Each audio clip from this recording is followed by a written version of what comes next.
Hello friends, எல்லோரும் எப்படி இருக்கீங்க? இன்றைக்கி நம்ம வீடியோவில் டீ கடை ஸ்டைலில் நம்ம பார்த்தீங்கன்னா டீ கடை டேஸ்ட்டில் நம்ம வாழைக்காய் பஜ்ஜி எப்படி செய்கிறதுன்னு பார்க்க போகிறோம். நிறைய பேருக்கு வீட்டில் செய்கிறத விட கடையில் வாங்கி சாப்பிட்ற பஜ்ஜி தான் ரொம்பவே ஃபேவரட்டாக இருக்கும். இனிமேல் நம்ம பார்த்தீங்கன்னா கடைக்கு போய் வாங்கி சாப்பிடணுன்னு அவசியமே இல்லை. வீட்லேயே நல்லா டேஸ்டியாக சூப்பராக சுட சுட ஈவினிங் சாப்பிட்றதுக்கு வாழைக்காய் பஜ்ஜி எப்படி செய்கிறதுன்னு பார்க்கலாம்.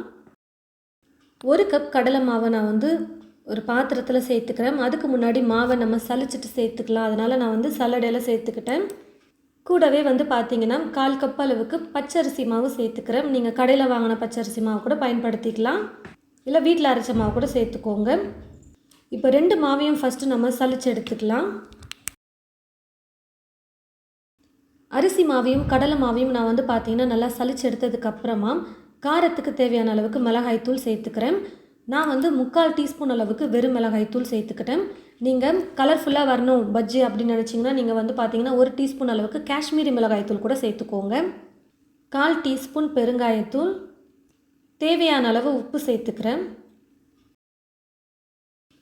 சோடா உப்பு பார்த்தீங்கன்னா ஒரு 3லேருந்து 4 சிட்டிகை அளவுக்கு நான் சேர்த்துக்கிறேன்.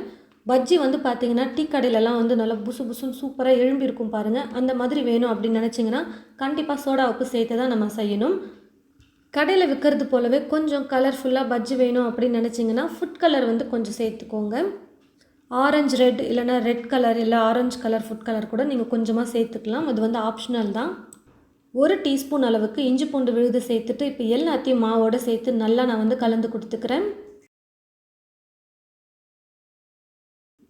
மசாலாலாம் சேர்த்து கலந்து கொடுத்ததுக்கப்புறமா தண்ணி கொஞ்சம் கொஞ்சமாக சேர்த்து மாவு கரைச்சிக்கலாம். ரொம்ப தண்ணியாகவும் இருக்கக்கூடாது, ரொம்ப கெட்டியாகவும் இருக்கக்கூடாது.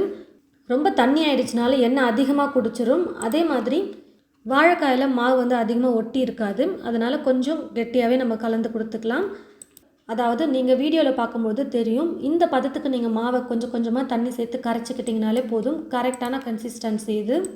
மாவு நல்லா இந்த மாதிரி கொஞ்சம் கூட உருண்டைகளே இல்லாமல் நல்லா நைஸாக இந்த பதத்துக்கு கரைச்சதுக்கப்புறமா இந்த பாத்திரத்தை அப்படியே எடுத்து வச்சுட்டு வாழைக்காவை நம்ம கட் பண்ணி எடுத்துக்கலாம்.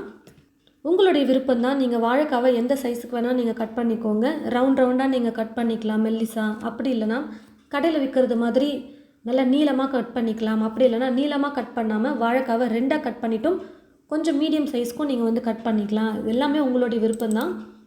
கடையிலலாம் பார்த்தீங்கன்னா வாழைக்காவை சீவரத்துக்கே ஸ்லைசர் வச்சுருப்பாங்க.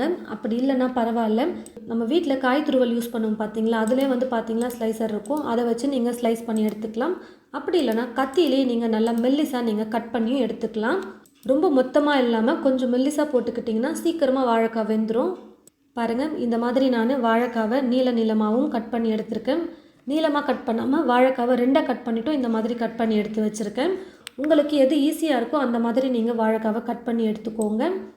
கட் பண்ணி ரொம்ப நேரம் வச்சிட்டிங்கன்னா கலர் மாறிடும், வாழைக்காயோட கலர் அதனால் மாவை கலந்து வச்சுட்டு அதுக்கப்புறம் வாழைக்காவை நீங்கள் இந்த மாதிரி ஸ்லைஸ் பண்ணி எடுத்துக்கிட்டு எண்ணெயில் போடுறதுக்கு ரொம்ப ஈஸியாக இருக்கும். இப்போது கடைசியாக பார்த்தீங்கன்னா நான் கடாயில் எண்ணெய் ஊற்றி வச்சுட்டேன். எண்ணெய் நல்லா காஞ்சிருச்சு. அந்த சூடான எண்ணெயிலிருந்து ஒரு 3 டீஸ்பூன் அளவுக்கு எண்ணெயை இப்போ மாவோடு சேர்த்துக்கிறேன். மேலே கொஞ்சம் நல்லா மொறுமொறுப்பாக இருக்கும் அப்படின்றதுக்காக நான் எண்ணெயை சேர்த்துக்கிட்டேன். கடாயில் ஊற்றி வச்சுருந்த எண்ணெயும் நல்லா காஞ்சிருச்சு. கொஞ்சமாக மாவு போட்டு பார்த்தா தெரிஞ்சிடும் எண்ணெய் காஞ்சிருக்கா இல்லையான்னு சொல்லிவிட்டு. இப்போ மாவை நல்லா கலந்ததுக்கப்புறமா வாழைக்காவை நம்ம ஸ்லைஸ் பண்ணி வச்சுருக்கோம் பாருங்கள், அந்த ஒவ்வொரு ஸ்லைஸையும் எடுத்து மாவில் நல்லா டிப் பண்ணி இந்த மாதிரி எண்ணெயில் போட்டுக்கலாம்.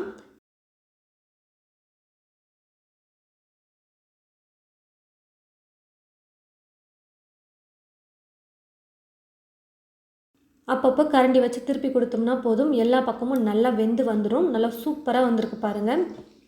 இந்த மாதிரி வடிகரண்டி யூஸ் பண்ணிக்கிட்டிங்கன்னா இருக்கிற எக்ஸ்ட்ரா எண்ணெயும் நல்லா வடிஞ்சு வந்துடும். இதே போல் மீதி இருக்கிற ஸ்லைஸ் பண்ண வாழைக்காவை மாவில் நல்லா டிப் பண்ணி எண்ணெயில் போட்டு நான் பஜ்ஜி செஞ்சு எடுத்துக்கிறேன். ஈவினிங் சுட சுட டீ போட்டுட்டு இந்த மாதிரி ஒரு பிளேட்டில் ஒரு 4-5 பஜ்ஜி வச்சு கொடுத்தீங்கன்னா சூடாக டீயை குடிச்சிக்கிட்டே கூட பஜ்ஜியும் சாப்பிடும்போது ரொம்ப சூப்பராக இருக்கும். கண்டிப்பாக நான் சொன்ன மாதிரி நீங்கள் உங்களுடைய வீட்டில் இதே மாதிரி பஜ்ஜி செஞ்சு பாருங்கள், ரொம்பவே சூப்பராக இருக்கும். மாவு மட்டும் நீங்கள் கரெக்டாக கலந்து எடுத்துக்கிட்டிங்கன்னா போதும். எண்ணெய் குடிக்காமல் நல்லா டேஸ்டியாக நல்லா புசு புசுன்னு டீ கடையில் எப்படி கிடைக்குமோ வாழைக்காய் பஜ்ஜி அதே மாதிரி நம்ம வீட்டில் ரெடி பண்ணிடலாம். நீங்கள் உங்களுடைய வீட்டில் இந்த மாதிரி வாழைக்காய் பஜ்ஜி செஞ்சு பார்த்துட்டு எப்படி இருக்குன்னு சொல்லிட்டு மறக்காமல் கமெண்ட் பாக்ஸில் கமெண்ட் பண்ணுங்கள். இந்த வீடியோவை மற்றவங்களுக்கும் ஷேர் பண்ணுங்கள். இது போல் நிறைய ரெசிபீஸ் பார்க்க தமிழ் ஃபுட் மசாலா சேனலை மறக்காமல் சப்ஸ்கிரைப் பண்ணிக்கோங்க.